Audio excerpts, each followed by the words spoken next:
Қазақстан ашық түсті мұнай өнімдерін Ресейге экспорттауды тоқтату туралы заңды қабылдады. Себебі елімізде шығарылатын мұнай өнімдерінің көлемі ішкі сұранысты қамти алмай отыр. Жалпы Қазақстан Ресейге бензин, дизель отыны және әуе керосинін экспорттауды жыл басында тоқтатқан еді. Ал бүгін Сенаттың жалпы отырысында осыған қатысты тиісті заң жобасы қабылданды.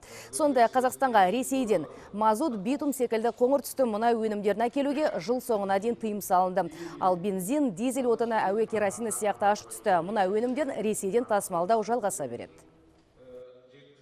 Қазақстан үшін бұл өте пайдалы шарт деп есептейміз. Себебі бізде елімізде жетіспейтін миллионнан астам тонна бензин бар, 400-700 мың тоннадай дизель мұнай өнімдерін алып отырмыз.